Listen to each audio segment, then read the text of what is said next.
Nora, dépêche. Toi de Rosie la remise. Pendant ce temps, de l'autre côté de la ville, Rosemary regardait dans le miroir. Elle ne pouvait pas croire qu'elle allait vraiment se marier aujourd'hui. La fille sourit à son reflet dans le miroir et tourna sur elle. Même. La robe de mariée bruissait doucement autour de ses jambes. Suis-je vraiment la plus jeune? Elle demanda à son père. Sherwood sourit affectueusement. Pas seulement la plus jolie, mais la plus magnifique. Et c'est hors de question. N'avez-vous pas oublié que vous êtes devenue la reine de beauté de l'université?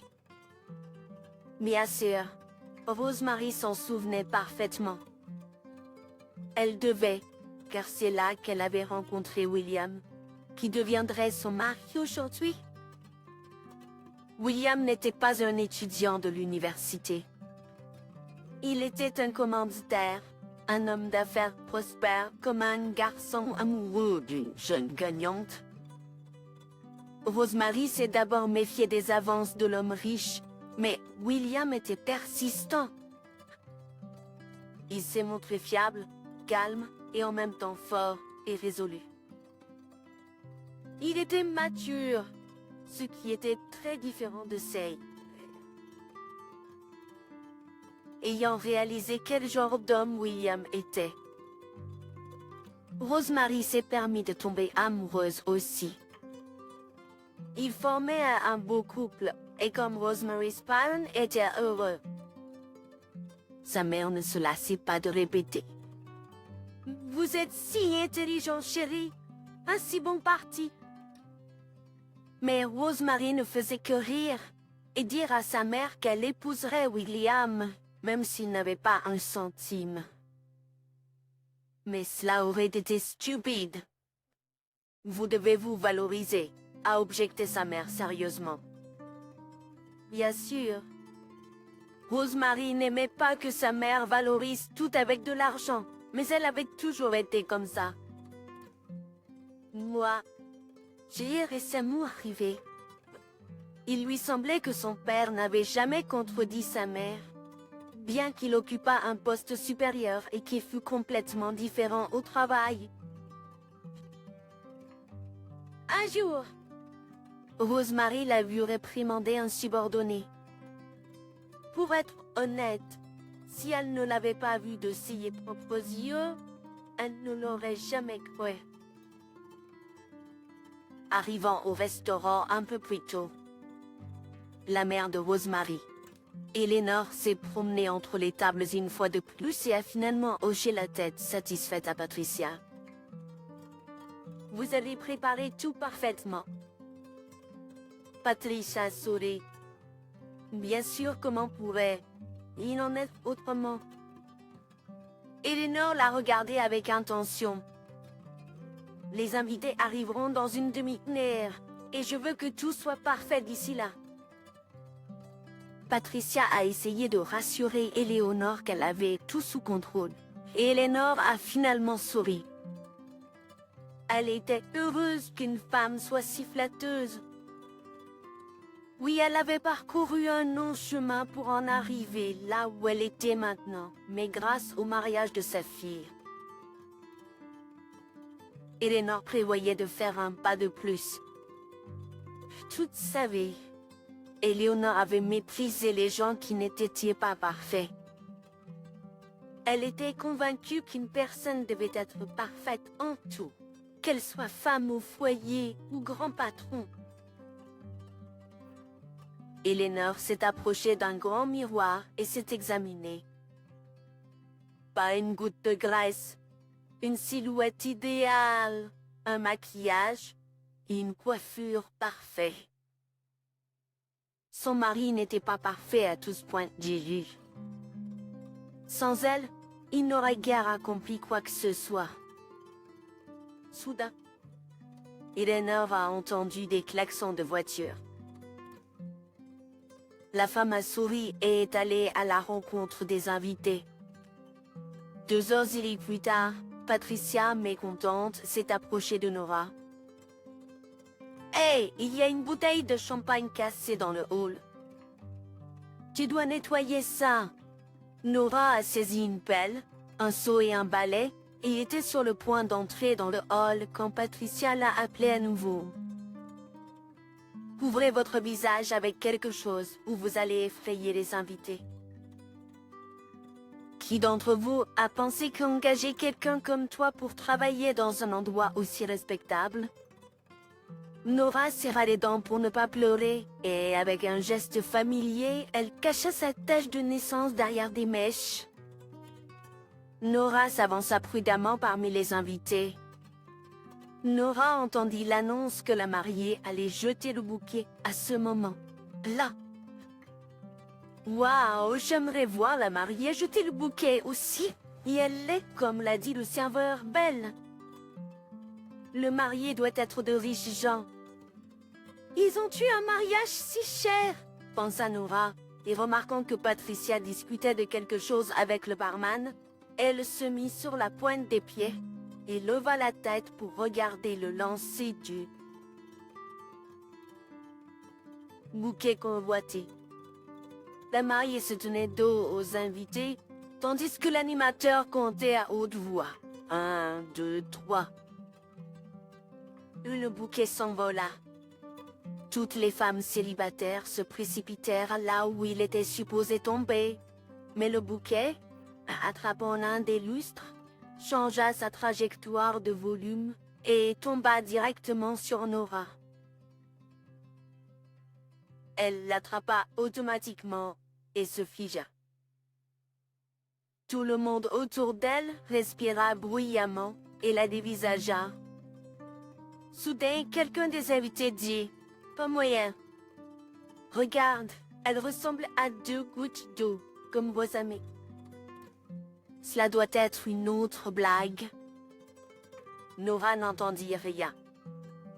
Elle ne vit que Patricia qui s'approchait d'elle, blême de colère. La pauvre femme de ménage était horrifiée. Elle lâcha même le bouquet et était sur le point de courir dans la pièce du fond.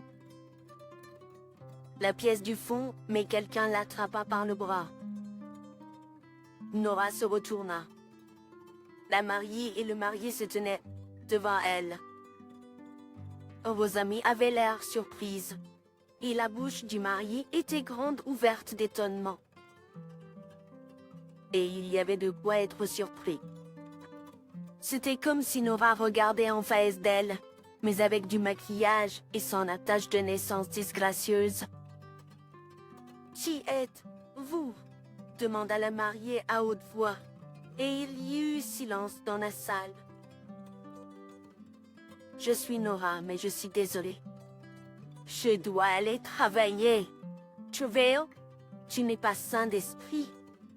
Savez-vous que c'est impossible pour 2 personnes d'avoir le même visage? » À ce moment, là, une Éléonore pâle s'est précipitée vers eux. « Rosemary, allons, c'est votre mariage, mais vous faisiez certaines procédures ici. » Mais Rosemary a retiré sa main et a refusé d'aller n'importe où. « Maman, je ne vais nulle part. Il me semble que si quelqu'un peut éclaircir quoi que ce soit, ce sont seulement vous et papa. » Eleanor a attrapé le bras de sa fille à nouveau, mais alors la voix de Sherwood est devenue claire. « Mais vous m'avez dit que l'autre fille était morte. » Nora a déplacé lentement son regard d'Eleanor vers Sherwood. Elle a finalement commencé à comprendre ce qui se passait. Des larmes ont coulé de ses yeux. Elle a regardé douloureusement droit dans les yeux d'Eleanor. Et tu es celle qui m'a abandonnée parce que je suis née laide? Ne t'inquiète pas à ce sujet. Je ne vais pas me précipiter vers mes parents. Juste maintenant, au moins, Je sais à quoi ressemble le visage de celle qui m'a donné naissance et qui m'a ensuite abandonnée. Nora a crié et s'est sortie de la salle, renversant un seau d'eau sur le chemin. Elle a saisi son manteau et a quitté le restaurant, retenant ses larmes. Nora a pleuré toute la nuit jusqu'à ce qu'elle soit épuisée. Et puis elle s'est rendue compte soudainement que rien ne s'était produit. Elle avait suspecté auparavant que ses parents l'avaient abandonnée à cause de cette marque de naissance. Et maintenant, elle venait juste de savoir qui ils étaient. Mais la douleur était qu'elle n'était pas née seule. Et le fait qu'elle était maintenant sans emploi. Nora ne s'est pas rendu compte comment elle s'est endormie. Elle a été réveillée par un son de sonnette persistante à la porte. La fille a ouvert et a vu Rosemary et son mari sur le seuil. « Bonjour, pouvons-nous entrer ?» Moi, je suis restée sans voix. Je ne savais pas pourquoi ces gens étaient chez moi, mais j'espérais vraiment qu'ils partiraient plus tôt.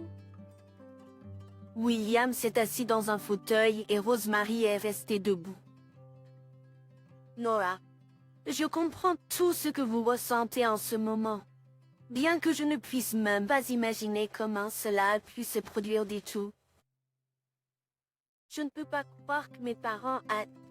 Vous savez, pour moi, mon monde s'est effondré hier.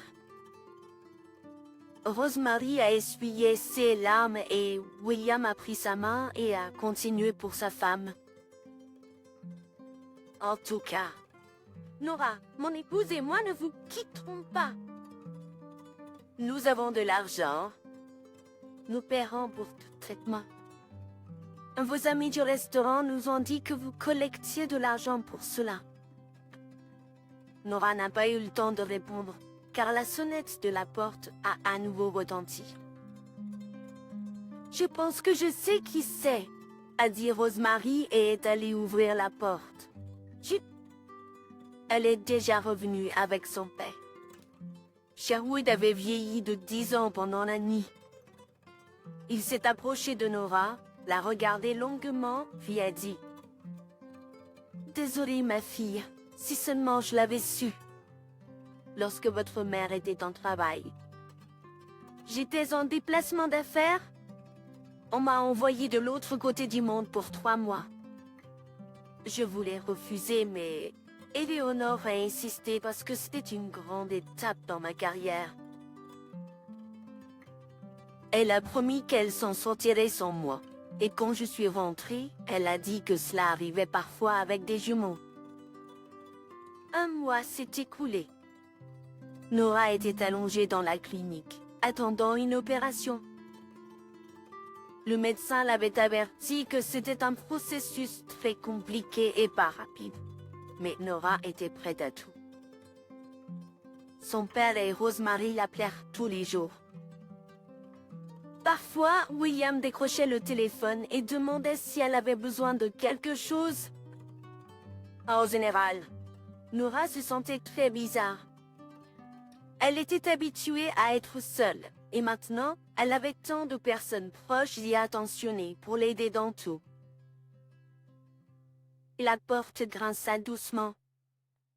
Nora tourna la tête et figea. Sa mère entra dans la pièce. « Tu sais, quand tu es née, je pensais que ma vie était gâchée. Je m'imaginais comment tout le monde pointerait du doigt toi et moi. Comment notre famille serait discutée. Et je voulais la famille parfaite. Je n'avais pas d'autre choix. Je serais devenue fou. Pendant longtemps. Je ne pouvais pas dormir la nuit. Mais ensuite, je me suis convaincue que j'avais fait le bon choix maintenant. Ce qui était parfait que j'avais construit pendant des années s'est effondré comme s'il n'était rien. Je suis même jugée par ceux que je pourrais dire que je les nourrissais à la cuillère. Et puis, pourquoi avais-je besoin de tout ça? Je comprends que tu n'aimes pas me voir et je ne te dérangerai pas. Mais laisse-moi venir te voir de temps en temps. Je ne peux pas te rendre visite avec mon mari. Nous n'avons rien. Nous n'avons rien d'autre en commun maintenant. Rosemary m'a tourné le dos. Tu vois, tout ce que j'ai maintenant, c'est toi, la fille que j'avais trahie autrefois.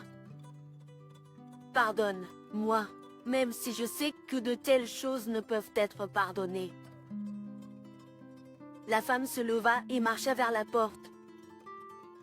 Il n'y avait plus d'attitude fière, plus de tête haute. À la porte, elle se retourna et Nora dit doucement qu'elle accueillerait ses visites. Il y avait comme une faible lumière dans les yeux de la femme, et elle sourit faiblement. Merci,